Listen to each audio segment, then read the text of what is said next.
Welcome to the B2B Digital Marketer Podcast, a podcast helping you to end your struggle with digital marketing, helping you to pave a new and better path to target and capture your ideal customer. Each week, we teach you how insiders and experts debunk the dreary and become engines of innovation. Now, here's your host, Jim Rembach.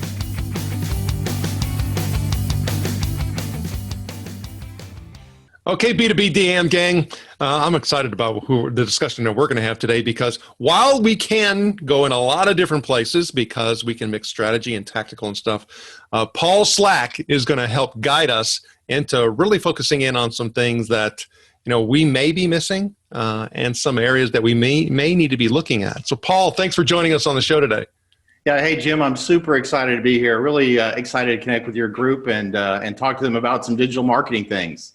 Yeah, and so with that, let's try to put some focus in on it and talk a little bit about your background because you've had a lot of experience in this space, and then talk a little bit about really what your area and focus is on. I know it's digital, and I know it's digital marketing as a whole, but we really want to look at the B2B element.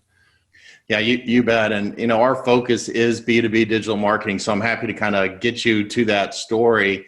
My story kind of begins, and I'm going to date myself right here, Jim, but I got into technology sales back in 1990.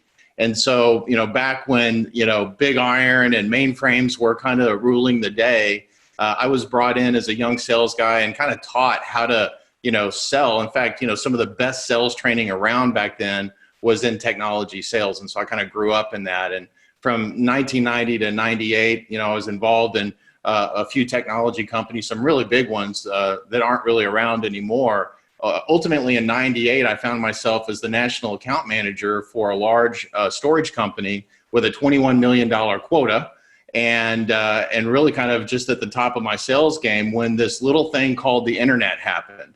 And I was recruited out of technology sales to help start this internet company that had a very interesting concept. And that was selling software over the internet and actually delivering the software through the internet. Because back then, Jim, you probably remember this, before the internet, you could buy software, but you had to go and buy the CD, stick it in your computer. Well, this is what was real revolutionary because you could actually buy the software over the internet. They'd deliver it right to your computer, and there was licensing and things like that we were managing. And so we're really excited about that and went to work for this company in about 98, 99. Of course, you know what happened in 2000, that wonderful internet bubble burst, and the world kind of settled down from that. And I discovered, opportunity kind of becomes the mother of invention, right? So I'm out there trying to decide, what am I going to do next? And I kind of looked at everything that I knew at that point, which was B2B sales and how to help customers acquire the things that they need from a business perspective. I knew internet marketing, but really what was amazing, Jim, back then, everything was so transactional. All the focus on the internet was, hey, how to make a sale, how to get somebody's credit card information. Nobody was focusing on, especially in the B2B space, the marketing side. So if you think of the internet economy as the alphabet, everybody was focusing on X, Y, and Z. How do you get that customer across the finish line? Nobody was talking about A through W. And so I decided to get out of that internet business and basically start my own business, which was helping companies really leverage the internet, specifically B2B, to get the right kind of buyers into their business, learn about their business, and really help them generate leads for their sales team. And that was back in 2000. And so I did that for 10 years, had the opportunity to sell that agency, which was a B2B focused agency in 2010, and went to work for the company that bought our agency, and really discovered while I was there, Jim, that I just loved B2B. The company that bought us was B2B, B2C, social media. They did a little bit of everything. And so I left there in 2014 and started Vende Digital, and really focusing in on helping that mid-market B2B company really leverage the internet, all the channels that are out there. How do you bring them together to help accomplish your business objectives? And so that's how I got into the space. And what really gets us passionate today is working with that that B2B company that has a sales organization that is trying to figure out, what do I need to be doing digitally to really get in front of my targeted customer, tell them the right story, get them to want to take the next step, and then really support my sales team once we're actively involved in a deal. So that's kind of our backstory. Well, and as you're talking, I started thinking about the discussion that we had prior to this interview, where we were looking at and discussing the entire strategy and all the particular elements. And you talked about omni-channel. We talked about all of these different facets that could be part of my, purview, or I like to use the word ecosystem, right? Right. And so when I start thinking about that, and the discussion we started having was around, let's just say orphaned content, right? Right. And how these things just kind of sit out there and we just do a lot of this stuff and people say, oh, hey, I tried digital, just didn't work for us. And, you even mentioned a client example. And so if you can, try to talk about how this maturation process works, because I think that kind of gets into the strategy. It's like, I just do this stuff and it doesn't work. Right. Absolutely. When we start working with a client, oftentimes we'll hear, like you just said, Jim, oh my gosh, we tried digital and it just didn't work for us. And then the next question is, well, what did you do? And often we'll find, well, they tried one thing, we call it the one trick pony. We started blogging and, we wrote a blog every other week or so and nothing really happened. We didn't get any leads from that. Or, we're posting some stuff up on our LinkedIn page and, nothing's really happening. Or man, we tried pay-per-click and we ran some ads in Google and we got a lot of traffic and spent a lot of money, but we didn't really get any value. And so the challenge with all of that is those are tactics, and tactics need to tie into an overarching strategy. And so one of the things that we try to help companies think through are these 4 pillars that we feel are critical for every B2B business to consider when they're thinking about, well, how do I implement digital for my business? Because Jim, as you know, digital is a big word, right? There's a lot of things that go underneath digital. So one thing that businesses need to start with is kind of the planning pillar. And the planning pillar really just begins with, identifying who is my customer, right? Who are we trying to reach? What kind of business, what industries, what SIC codes, what size of business, who are the functions and roles that we are trying to reach within those businesses. That's kind of 101 stuff. But then really, what are the things that are keeping that person awake at night? And how are the services that we provide really meeting their needs? How can we become their problem solver? And how do we do that in a messaging framework? So when we're planning, we're trying to understand our customer and what ways that we can message to them that are going to help them understand how we can solve problems for them. One of the things we say here at Vende, Jim, is marketing is an exercise in memorization. So our job is really to communicate to our buyer, hey, we solve this problem. If you have this problem, we solve this problem, right? So when we're planning, we really want to get very clear on the problems that we solve and how do we communicate those things. We also want to get very clear on how do we measure success. Like ultimately, we want the business to grow. And so digital has to be a contribution to our growth. And we need to back into, well, how many new deals do we need? What does that equate to opportunities all the way back to ultimately leads and impressions. All that gets figured out in planning. And so you kind of have to go through that discipline first. And then from there, you move into the next pillar, which is all about activating your audience. Now that we know who we're going after and the messaging that's going to resonate with them and what winning looks like for us, let's go hang out where they hang out and let's go build awareness and start presenting that message so that we can start getting that memorization. We want to file away in their brain, hey, this is who Vende Digital is and these are the problems that we solve. Every business has to do that. And that's really the goal of activating our audience. That's where we do post in social, or we do advertise in social, or we do run retargeting campaigns or advertising campaigns. All that becomes a function of that goal that we're trying to accomplish when we're activating our audience. And then the third pillar really is about establishing authority and empathy. So, we're doing these things to ultimately drive people to our website because, Jim, we believe on our website, that's where we have the best opportunity to convince a potential customer that A, we're qualified to solve their problem, and that we're doing that in a very clear and concise way. And then B, we have empathy, that we actually, not only are we qualified, but we want to solve their problem. We're here to help you and we want to help you. And the best place to do that is on our website. And quite frankly, the best place to do it on our website, in our opinion, is your blog. And so if you're telling me, hey, I'm blogging and I'm not getting any results, well, maybe you're not doing it in a way that's aligned with your overall strategy, where you're really trying to establish empathy and authority with your blog content.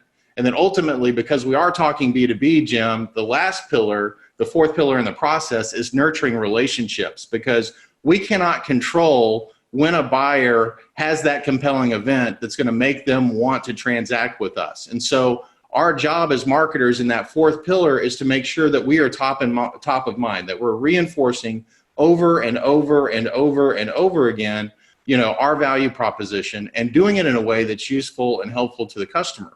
And so if you want digital to work, you really have to work through those four pillars. And, we were talking about this before we went on live today. And, those are all things that, it's hard to get from one agency. We talked about full service agencies and really what does that mean? Ultimately, you've got to find people that are really good at delivering things within each of those pillars if you're going to succeed with a good digital strategy. So that's my long-winded answer to your question. Hopefully that helps. Well, and I think there are a few things that really stood out to me that I want us to dig a little bit deeper into. And I think that was a great overview and contextual understanding of what we're talking about and the pillars that we need to focus in on. You had talked about contribution, and you talked about digital marketing, being a contribution to the overall sales.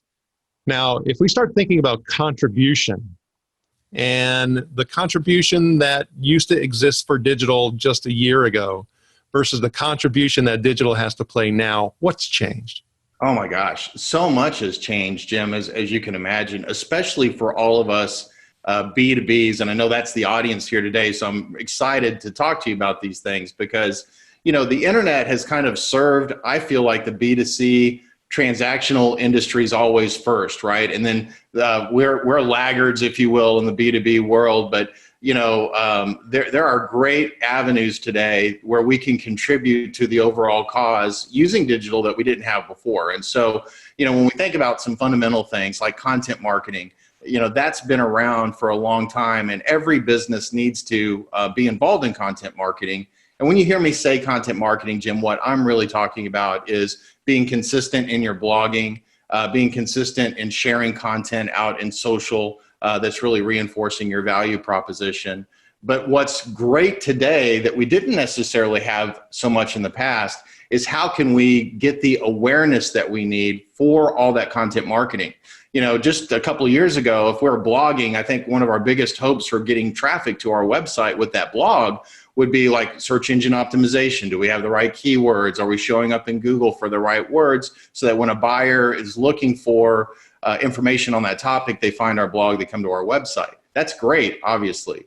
But today we can go to LinkedIn, for example, and we can dial into that perfect size business and that perfect person within that business and make sure that that person's going to see our content. And a lot of people have thought that LinkedIn is a very expensive place to go buy attention. And I'll submit to you, Jim, and you probably experienced this as well, 24 months ago, absolutely that was the case. But in today's world, LinkedIn is owned by Microsoft, and no knock on Microsoft, but they always have followed this suit of let somebody else figure out what works and then let's kind of follow along. And so they let Facebook kind of determine what advertising venues or products really serve the digital space, and they're emulating those very well today for the B2B consumer. And so what's great is we can create content and very affordably get it in the hands of our target customer through advertising channels like LinkedIn. Another great thing that they're offering today is what we call intent-based marketing. And so, instead of just creating a blog article, putting it on LinkedIn, putting some money behind it so the right people are seeing it, I can now have secondary campaigns that fire off based on what happens when somebody sees that blog post that we're promoting. For example, if they click on it, that can fire off a secondary campaign. If they actually click over to my website and do something there, that can fire off a different campaign. And so I guess to summarize this topic, buying awareness for B2B and super targeted awareness has never been easier than it is right now. And awareness is the top of the funnel. If somebody doesn't know that you exist and understand the problems that you can solve for them, you're the best kept secret in town. Well, and as you're talking, I start thinking about there's tons of pitfalls all along that pathway. Sure. For me, even when you start talking about buying awareness, especially in B2B, because of lack of understanding of all those pillars, you'll often find somebody go, to trying to buy attention, and the attention that they're trying to buy is, here, take our demo. Right. Exactly. So, and I'm glad you brought that up because, in the world of the B2B buying cycle, it starts with awareness, right? And then we do what we call at Vende nurture with knowledge, right? So we've created the awareness. Now there's this person that doesn't know that you exist, that does know that you exist, and you're communicating to them your value proposition. Marketing is an exercise in memorization, so we want to reinforce that. But then that's really where the content marketing game comes into play, because your job with content marketing, once you have that awareness, is to reinforce, how you are qualified to solve those problems. And so you can't go from, hey, here's who we are, we now exist, would you buy from me today? That doesn't work in the world of B2B. It's, hey, we exist, and now over time, I want to communicate to you, yes, we can solve your problem. Here's how we've done it for other companies. Here's how we can do it for you. And oh, by the way, when you're ready to learn more, here's how to take the next step with us. All of that's got to be communicated and engaged with in your digital strategy.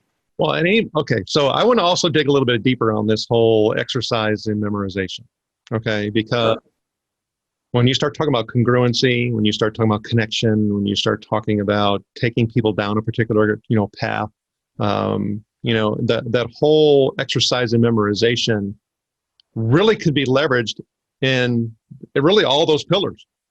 Yeah, absolutely. So for me, when you start talking about the exercise of memorization and helping people implement the right behaviors, for that to happen, what are some of the things that you focus in on? So great question, Jim. When you think about memorizing and the way I try to communicate it is, as I mentioned earlier, think of it like a file cabinet, right? All of us B2B buyers, we're walking around trying to do the best we can for the businesses that we serve. And we know that we've got obstacles and challenges and things that are preventing us from, getting to where ultimately we need to drive the business. And so as we're interacting online as human beings, we're interacting with knowledge, right? We're engaging and growing in knowledge as we read a post on LinkedIn or do a search in Google. And so our job is, as they run across our information, to go, oh, that, like for Vende, that's the B2B lead generation company, or that's the B2B company that can help me develop a strategy. I'm going to file that name away in my file cabinet, so when I have that problem, I can remember to go there. And so the problem that we see businesses have today, Jim, is that they're trying to be too many things to too many people. And because, when you're trying to be everything to everybody, you're nothing to nobody, right? And so let's really hone in and add clarity to the 4 or 5 really big problems that you solve. I know you do everything, but we don't want to try to boil the ocean, right? Let's pick 4 or 5 things that you do really, really well, that you're very passionate about, that you can easily provide evidence and connect people to other clients that you've served very well in these 4 problem areas. And let's hone in on those, because guess what? Your sales reps, when they're engaged in the buying process, can talk about all the other things that you can do for them. But we need to pick those 4 or 5 really just best things that you do that you're the most quality. And we kind of talked about this right before we jumped on today. It's what are those key things? We could all say we do digital marketing, but really there's 2 or 3 things we're really, really good at. Every business needs to go through that same exercise. And those are the things that we're going to talk about. So for example, a digital company, you would think, can do search engine optimization. And absolutely we do that as a business, but we freelance that out, Jim. So we have other agencies that we work with for SEO. So you're not going to see us talk a lot about search engine optimization in our digital communication when we're marketing our business. We're going to be talking about strategy. We're going to be talking about why problems and talking about problems are important, because that's really our bread and butter. That's what we're great at. So if we're going to really do well at making marketing and exercise and memorization, it's pick those 3 or 4 things and really, you kind of can think of it this way. It may sound like, gosh, only 3 or 4 things. Well, there's probably 25 ways you can talk about each one of those 3 or 4 things. And that becomes your content strategy. Does that make sense? It does. And I think it goes back to the all-important pillar of doing that, right? Instead of just saying, well, we tried it and it didn't work. Yeah, exactly. And that goes into, consistency is key, right? So once you've got a strategy and you're kind of committed to this stuff, you need to be committed to it. Giving it a try for 60 days, giving it a try for 6 months, and then going, oh, well, it didn't work. That's not going to get you where you need to go. Definitely not. Okay. So for me, when I start thinking about, how do I, really, get to the point to where I can start making a difference. So like, for example, there was a video that I was watching to gather information about you and your organization.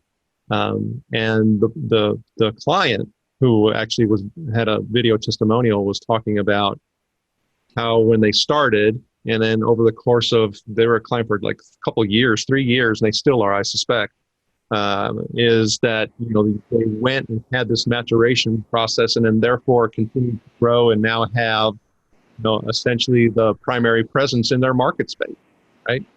So when you start talking about, making that path and going down that, there's an opportunity for an organization to, even if they're established, make a disruption, right? But oftentimes it doesn't happen rapidly, and something that's overnight. I mean, it is a process. So how can an organization make moves to really disrupt their space? That's a great question, Jim. And I think right now, in the midst of where we find ourselves, we're all kind of almost being forced to reconsider and look at new moves that we have to make in terms of continuing to grow our businesses. And so, even when you think about digital and you think about your budgets, I'm guessing people that are actually paying attention to this podcast or listening in, they probably had their budgets taken away or reduced, or maybe they're not going to trade shows like they have been in the past. And so, one of the things that you just need to think about is, making a baby step in the process towards digital. So what are a handful of things that I can do right now that are going to help me, kind of get that awareness going? You certainly don't want to try to do everything all at once because of, A, limited resources, and B, one of the things that I love the most about digital is how much we can iterate and learn. It's not like, we've got this big trade show in Q1 of next year, and we've got to build a big booth, and we've got to have all these physical assets developed and ready to go. The thing I love about digital is we can come up with a creative idea on how to move people through the funnel. We can actually engage on that, and because we get real-time feedback, we can pivot, learn, iterate, and grow. And so that's why I always recommend a crawl, walk, run strategy when a client's thinking about shifting dollars from what we would call traditional B2B marketing to digital marketing. Is, hey, let's not take half your budget. Let's just take part of your budget, and let's do some crawling things. Let's start with fundamental elements that we know are important, things you've got to have, like, is your website messaging correctly? Are you engaging in content marketing? And then let's start getting some awareness going. Let's see how that goes. Then maybe let's start running some what we'd call mid-funnel lead generation campaigns and see how that goes. And then maybe we can start working on marketing automation and email marketing and things like that. And so, if you take it step by step and crawl, walk, run, you're going to have much better success over the long haul. And I know that particular testimonial you were talking about, I mean, we've been working with that client, believe it or not, since 2004. And so, obviously in 2004, Google was barely a household name, and certainly there wasn't LinkedIn or Facebook. So you have to be able to evolve and grow as the industry gives you new opportunities. Well, I think for me, when you start looking at, you talked about the budget constraints, you talked about where to focus. A lot of organizations struggle to even create content for their needs. I'll give you a quick example. There was a software startup that was over in Europe trying to come into the U.S. market, and they had like 11 people that were part of their staff, but they were all developers, right? And so they came up with this particular product. It was cool. and they think it would actually fit into this space. And so now they're coming here and they want to essentially start, gathering and capturing clients. But they had no subject matter expertise whatsoever. And so when you start looking at, that domain expertise, and you mentioned one of those pillars being authority, what is the risk that organizations expose to themselves if they can't actually build that pillar? Yeah, that's at the end of the day, that I don't think you can be successful if you can't effectively build that pillar, Jim, because, we have to understand the climate that we're in today. And that is that buyers are on a self-guided tour. So when I got started back in 1990, I was the door to knowledge. If somebody wanted to understand as a sales guy, hey, how can I buy storage to help accomplish whatever goals I'm trying to accomplish in my data center? Or how do I buy this technology?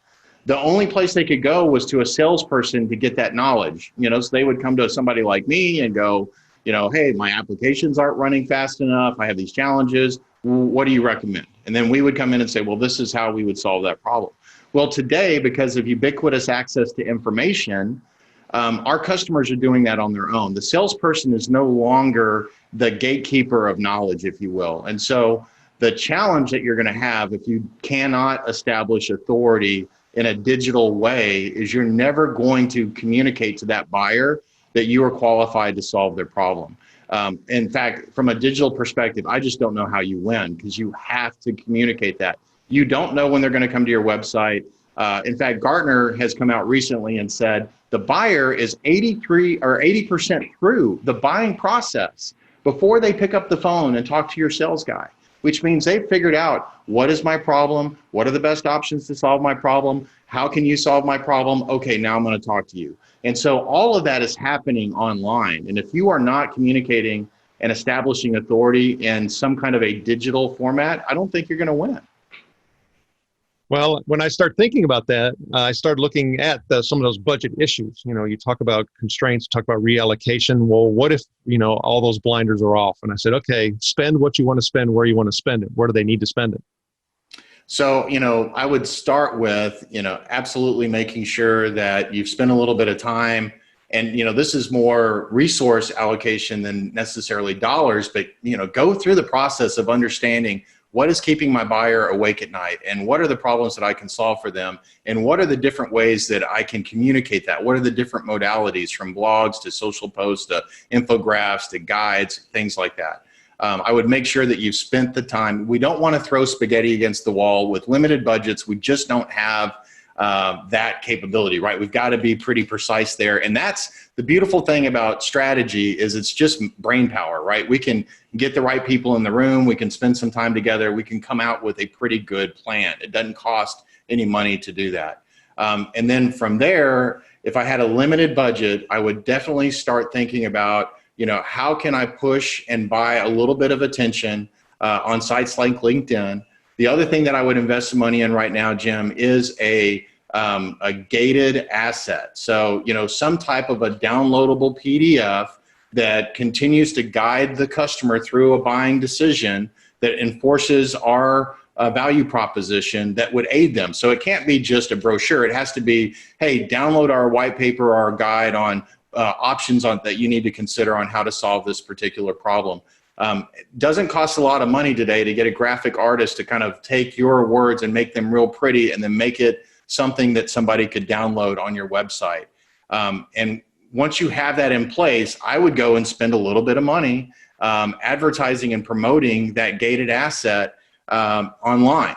And we don't have time to go into all the different ways that you can do that today, but there's some very affordable, highly effective ways that you can do that on sites like LinkedIn and Twitter and other places. And after you've done that, then what I would really focus on is, now you've got somebody's information, let's get our sales reps involved. Let's engage in what we call social selling or digital selling. So every time somebody downloads that gated asset, they're an early cycle buyer. They may not be ready to talk to a sales rep, but hey, have your sales reps reach out to them on LinkedIn. Send them a connection request. Say, hey, I saw that you downloaded our PDF on XYZ topic. I'm your local rep, or I'm the guy that covers whatever. Here, I'd like to stay in contact with you. Let me know if you have any questions or comments. And then also start drip marketing to them. And that's a very basic rudimentary system that in today's climate would not cost a lot of money, but I think would work really, really well. One last comment on this mid-funnel PDF, downloadable PDF, put it on your website. I mean, I can't believe how many websites I look at, Jim, that are B2B, and the only call to action on their website is contact us or learn more. And often they don't even have that in the right place. Always like to see that top right in an offset color on their website, but then also include this mid-funnel gated PDF, because not everybody's ready to talk to a sales rep. In fact, some of the best B2B websites out there today convert about 3 to 5% of their traffic. That means that 95% of the people are coming to your website, even on the best websites, are going to come and go.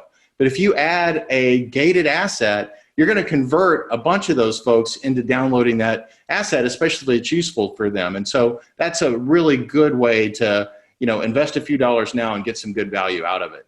Well, and so for me, the thing that you said in that explanation, in the detail, that I think is something we absolutely have to carry forward on an ongoing basis and talk about that memorization piece, is that, our buyer is on a self-guided tour.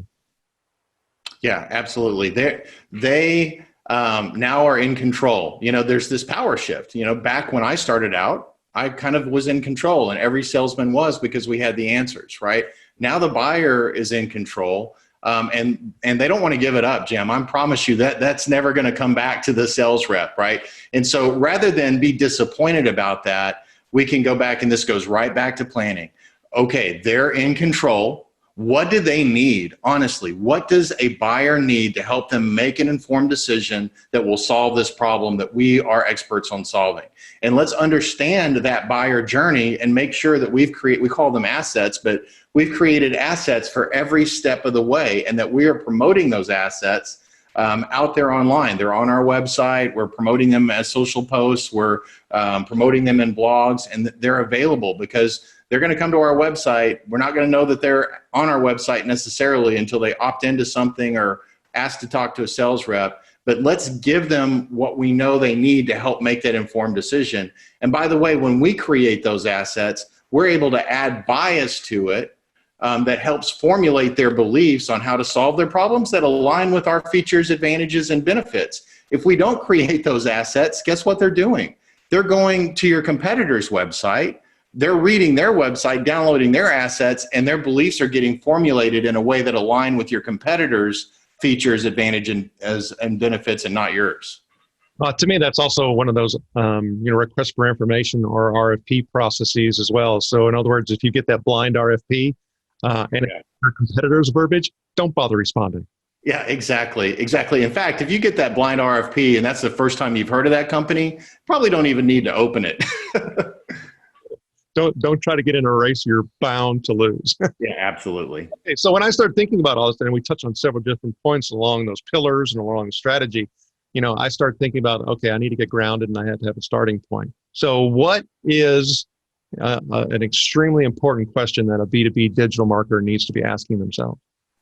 So, that's a great question, Jim. One of the first things I would encourage everybody to ask themselves is, just take a look at your current digital footprint and look at your footprint through the eyes of a buyer and ask yourself what's missing. If I were trying to buy from you today, what's missing? What's not there to answer the questions that they're going to answer on their own?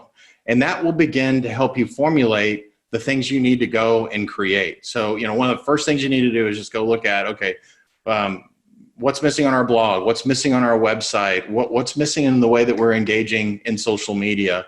And that will begin to help you understand some of the work that you can get started on that will make a big difference.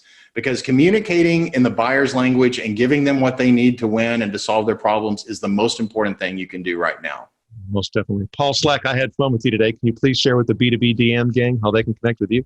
Yeah, absolutely. Our website is vendedigital.com, so feel free to check us out there. I'm very active on LinkedIn, so if you want to engage with me there, I'm posting 1 or 2 times a day. I really try to keep it focused on, how to help the digital marketer succeed, how to help the digital seller succeed. So just look me up, Paul Slack on LinkedIn. And those are really the two best ways, Jim.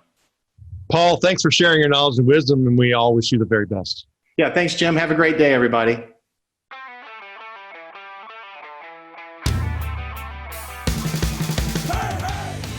Thank you for joining us. Go now to join the B2B DM gang in the B2B Marketer LinkedIn group, where you can connect with other B2B DM disruptors and get access to our B2B DM cheat sheets, checklist, and guides. While you're at it, if you found value in this show, please help by going to iTunes to rate, review, and subscribe. And share the show on all of your digital platforms. Be sure to tune in next week for our next episode. And always remember, you can automate your lead capture, but you must lure your lead.